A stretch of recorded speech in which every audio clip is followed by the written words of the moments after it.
Okay, let's welcome Ben Campbell and Bubba Watson, captain of Range Goats GC. Welcome, guys. Bubba, I'll start with you. You were the winning team captain here in Singapore in 2023, albeit with a different looking Range Goats lineup. How does it feel to return to a place where you've had success before as a team? And what's your mindset heading into this year's LIV Golf Singapore event? Yeah, our mindset is to win. Lifting that trophy, only trophy the Range Goats have had. So it was nice. It was nice to have a guy winning the tournament. Makes the team a lot better. So it's up to Ben to do that this week. You know, it's one of those things where golf is very difficult. And so, you know, getting all four guys to play well or well enough to win is very tricky, very tough, especially in weather like this where it just gets hot, wears you out sometimes, especially if you had a stressful round. And so we're looking forward to the challenge. I think Ben's excited. I think our team's excited this year, all some new guys. And so it's been fun. And we've been close this year. So we're looking good, but we just got to get the ball to go in the hole a little bit faster. Bubba, off the course, you've had some time to explore Singapore this week. The Range Goats had a boat tour in the Marina Bay. What are some of your impressions of the city? What's some of your favorite things about coming here to Singapore? It's beautiful. When you think about first of all, like looking out these windows behind y'all, is all the ships, all the different cargo that's coming through here.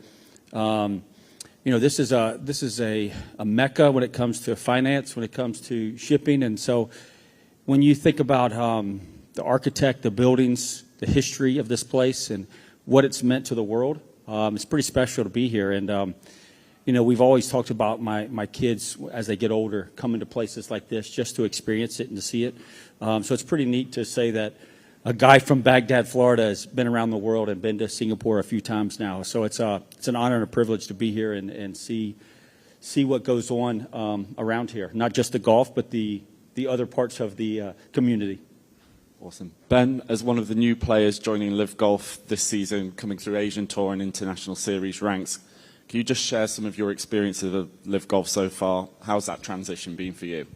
Yeah, it's been great. I've been obviously lucky to have a really friendly team, and everyone's welcomed me in, and just sort of made me feel part of the team from day one. So that's obviously been a big help. I think, you know, obviously being as a reserve out here last year, I sort of knew what I was in for.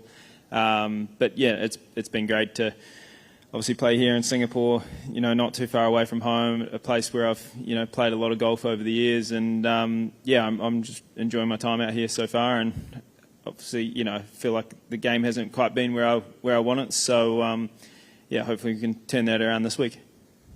Ben, you've played much of your career so far on the Asian Tour. You finished second in the Order of Merit last year. You've won twice previously on the International Series. How does that experience prepare you for this Asian leg of the league, competing in Hong Kong last week, Singapore this week, careers coming up as well? Yeah, I think this is probably one of my favourite courses in Asia. I love coming here. It's always an amazing condition. You know, what Bubba said before, it's just an incredible city. You always have a good week here. Food's amazing. Yeah, so I think, playing on these surfaces up here has definitely helped. I'm used to the humidity and played a lot in the heat up here. So I think, it's always nice when you're on a similar time zone to home, and it's the travel's a lot easier. So yeah, really looking forward to the week. Awesome. We'll open up to media.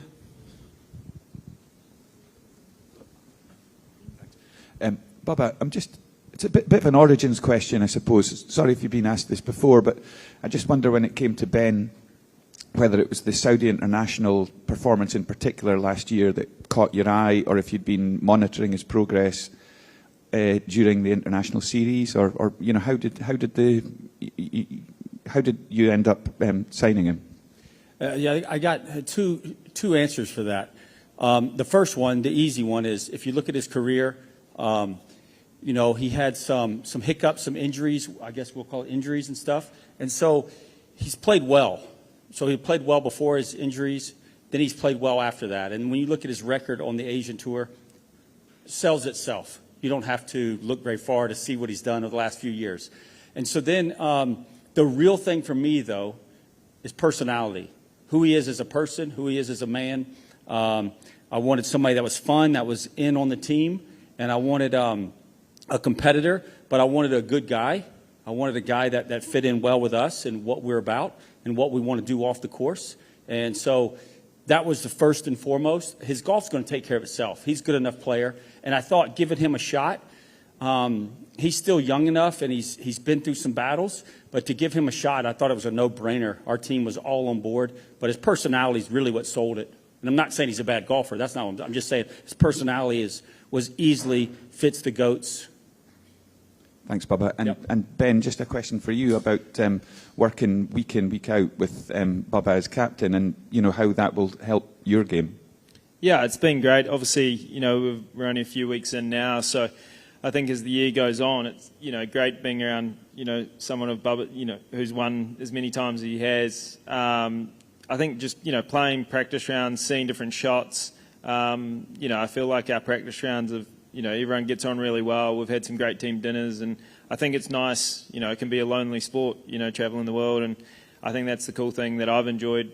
And I feel like we all get on really well. There's a bit of banter at dinners and things like that, and that's on the practice range as well. And I think it makes it easy to train, and if everyone's enjoying themselves and having a good time, well, then it's easier to work a little bit harder and things like that, which.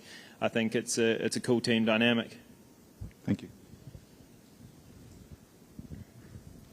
So, how does the new lineup with Ben? How does this how would you tackle your game plan for this golf course this week?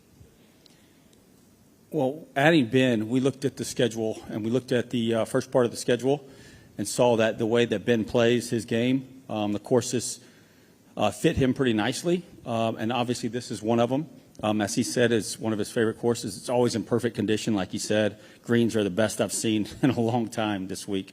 And so it fits his game. I think that the other three, we have to hit more fairways this week. We can hit it far, but we got to hit it straight. And so, he's the anchor this week. He's the guy that hits the fairways. No pressure, but he's played well. Going into this tournament, we can all, one shot here or there. I think he's top 20 in how many? 2 of the 3? Yeah. So he's top 20 in 2 of the 3, or top 24, whatever that is. And so he's right there. And so, we looked at the schedule. Again, his golf takes care of itself, his personality, but knowing that the first half of the schedule definitely fit him playing the areas he's played over the last few years. And so strategy, just beat the heat somehow and then ride him and let him keep playing well. Hi guys, could you guys just share your thoughts, on the introduction of the new pathways for LIV golfers onto some of the majors, and maybe for Bubba, is it a chance for you do you see it as a chance for you to kind of add to the 2 Masters events that you've won? Yeah, I think that any chance we have to get into the majors, get all of us playing together again, it's always a good thing. My thoughts have always been we should just go off of our points list or our money list and have 15 guys from LIV be in all the majors, the top 15 from the year before. That's what I've always said. I've said it since day one. And so, but this is a start. This is a start in the right direction that people recognize that LIV is here to stay. And that LIV is it's not going anywhere, and it's only getting better. And so, the majors are seeing that, and the majors realize for that 1 week that they have an event, they need us to join in there and play, so we can get some media attention, but also show how good LIV is and what team sport is all about. Yeah, I think for me it's exciting. Obviously, I've only played the 1 major and would love to play more. So, it's these next few weeks are really important, and try and finish up the leaderboard and climb the standings is it's exciting. You play well and you're in some of the best tournaments in the world and the majors. So it's I think it's great. One for you, Bubba. Can you share your thoughts on the growing YouTube golf scene, seeing as the likes of a lot of the LIV players like Bryson on that track? Say it again. Sorry. Like your thoughts on the growing YouTube golf scene. Yeah, I think it's great. Anytime that you can, social media, YouTube, it's all in the same bucket. But if you can put out videos and do things like that, you're just going to draw younger crowds to the game around the world. And so with us playing around the world and bringing the excitement of golf around the world now, it only enhances the game, and it gets people want to be involved in it, to see crazy shots, hitting shots over the house and trying to hold it.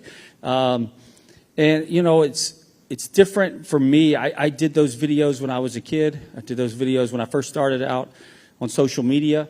And now that I have a family and now that I have a wife of 21 years, it's a little different. I can't have cameras follow me around everywhere. But yeah, the young guys, yeah, for sure. It's great for them to do that. You know, we still try to do some videos here and there on my account, but Bryson's taken it to a whole new level that I never even dreamed of. And so good on him, me, because we are here trying to grow the game and get young people involved, and he's doing a great job of it. Yeah, I think carrying on from that, I think, you know, especially in places like where New Zealand, Australia, since COVID, there's a lot of people sort of my age and younger playing golf, and if it means that they're watching YouTube and that keeps them playing the game and we get more people playing the game, then I think it's amazing. I think it, you know, sort of on what LIV is as well, if, you know, there's sort of certain people that, you know, really, really attracted to the product here, and if they can be attracted to YouTube and we can get more people playing the game, I think that's incredible. Couple from Mike. I wanted to get your thoughts, both of you, on the par 5 fourth hole, which has the trees there. I don't know if you have to navigate those on your second shot, but can you just kind of walk us through your process of playing that hole? I'm going to go first. Yes. We have different strategies, I bet. So for me, it's very narrow with the 3-wood off the tee. A lot of guys are hitting 3-woods. You'll see that this week, unless the wind is into the wind or something like that, something crazy. But so for me, I take a driver over those bunkers and try to cut it. Like I call it just like an easy cut, dink cut, whatever you want to call it, and hit it out there as far as I can in the fairway. And I just play through those trees. I hit a shot through the trees and just try to work it through there if it's in the fairway. So that's how I play. Because I try to take the bunkers out of play and hit it down there. And if I get really behind a tree and I can't play the shot or it's in the rough, then I just play like a normal par 5, just chip down the fairway and then hit it on the green from there. Yeah. So I take my chances on the trees. Have you ever? You haven't hit a tree yet, or there's not really low-hanging branches there, so is it fairly easy to navigate? I mean, for me, maybe. I don't know about you, but no, I mean, you can get stymied behind, because there's enough of them. There's what, 10, 15 trees, maybe 15. So you can get behind them. I've hit some wayward shots in the water there, for sure. For sure I have. Ben? Yeah, I've always, a few times I have hit 3-wood when it's downwind. I always just try and, I think it's like, from memory, it's about 270 metres. Just, yeah. So yeah, maybe 265 metres, where there's like a gap. So as long as I'm sort of short of that. So normally I just sort of hit an easy driver down there, and if I've got to, I can sort of cut one round. But for me, it's driver. I take quite an aggressive line there, and yeah, I've sort of played that hole a lot here. And as Bubba said, if you end up and I hit it too far, there's still holes through the trees, and if worse comes to worse, you can just wedge it up and play as a 3-shotter. So for me, I normally hit driver off there.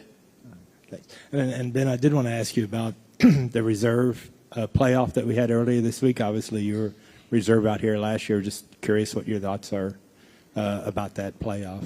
Yeah, I suppose it's we didn't have that last year at all, and you know, looked like obviously John played great and got the spot. So I suppose the other two guys have had chances for the Ironheads this year, and yeah, I think who knows if some of the other teams are going to do it more in the future. And one last question from me, Bubba. You talked about you guys went out to the Bay this week. Last week, you went out to the Jockey Club, and it seems very important for you guys to kind of experience the city as opposed to just coming in and playing golf. Do you think back in the day, maybe in your 20s or any golfer in their 20s, they're so focused on golf that they don't think about maybe outside the ropes? And have you kind of evolved into like embracing the entire experience as a professional golfer? It's a great question. No, in my 20s, I did a lot of things. I had more energy back then. Me and my wife, we didn't have kids back then, so we did a lot of things. We went out to dinner and sightseeing, I guess you'd say.